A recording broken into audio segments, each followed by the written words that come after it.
militant politique à Paris.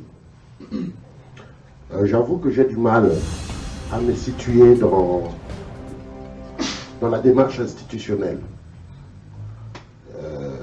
Donc, quand on me parle de la justice, quand on me parle du statut même de notre frère Okombi, le statut de parlementaire, j'ai l'impression qu'on est en train de marcher vers un enfermement dans la logique institutionnelle. En fait, c'est une autre forme de validation institutionnelle du régime.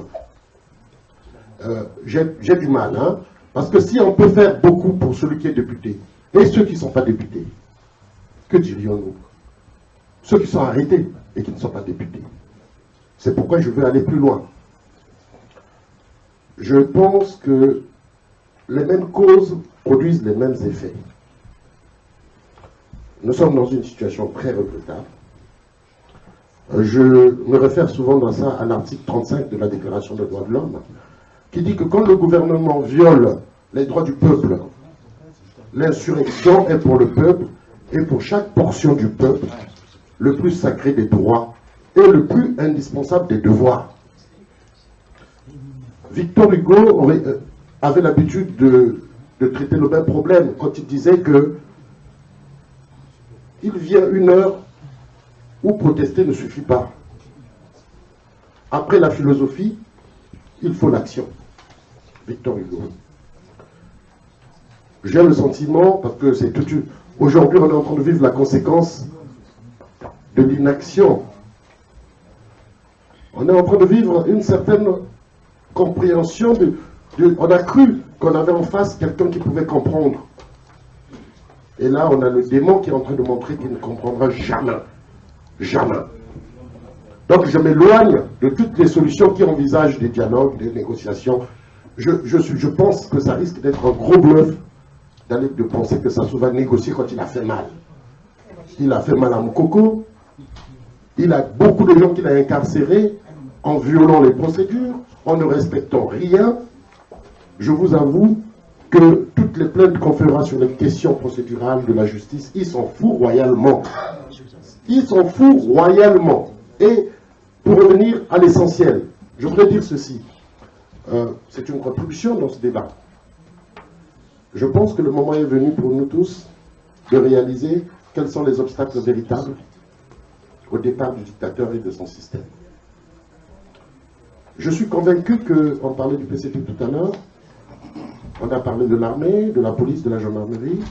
Je suis convaincu qu'il y a des dizaines, des centaines de cadres civils, politiques, militaires qui certainement reminent la colère devant toutes ces injustices, devant toutes ces violations, devant tous ces crimes. Ils existent, je suis convaincu. Cependant, le nœud du problème, si on n'en parle pas aujourd'hui, reste cette lutte menée avec des freins à main. Le 27 septembre, les leaders politiques avaient tiré les freins à main pour empêcher l'insurrection populaire. Il y avait certainement des raisons. Mais aujourd'hui, si on ne réalise pas que il nous faut un pacte de libération nationale, lequel pacte de libération nationale devra s'adresser, c'est-à-dire que nous devons avoir un discours, nous et ceux qui sont nombreux qui travaillent pour ce régime-là depuis 20 ans. Ils sont militaires, ils sont civils, ils sont administratifs.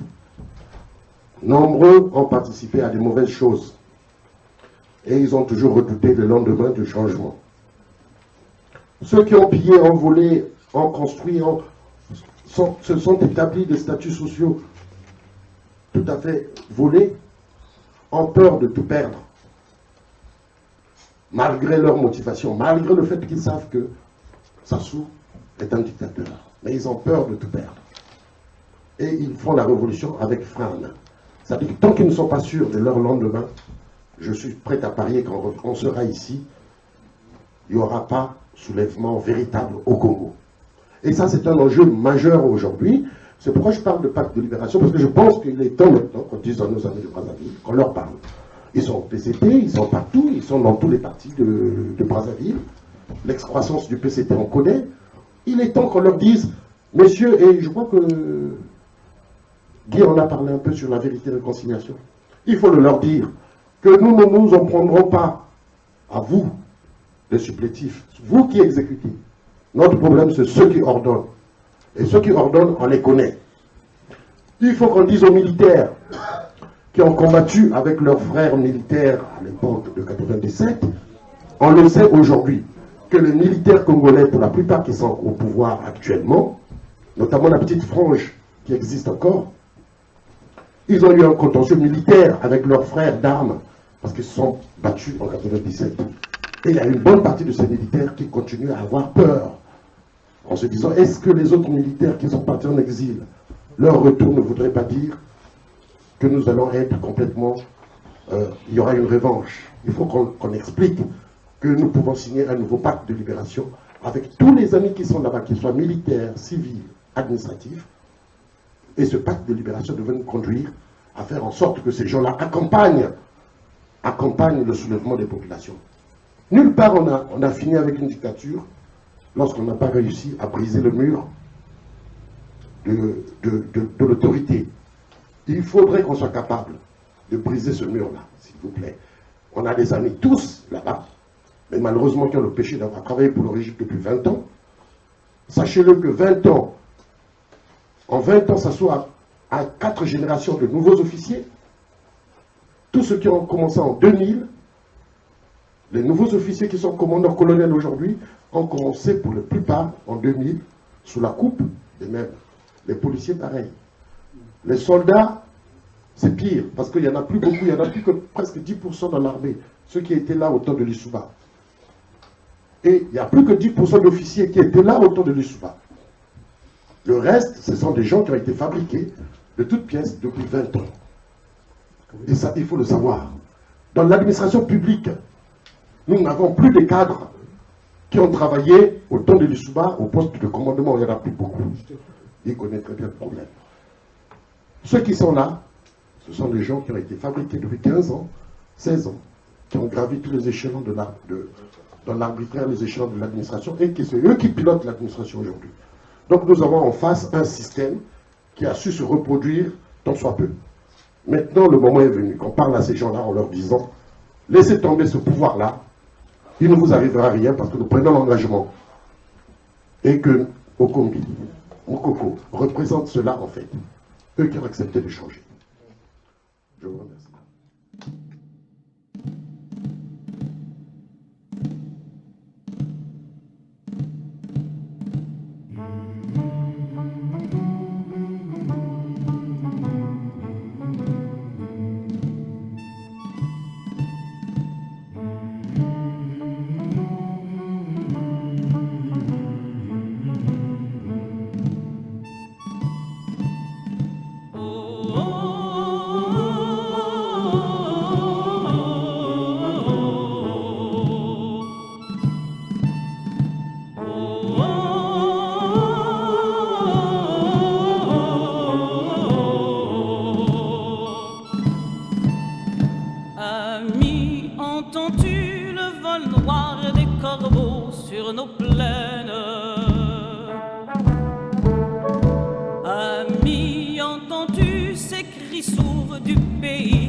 qu'il fait quand il passe.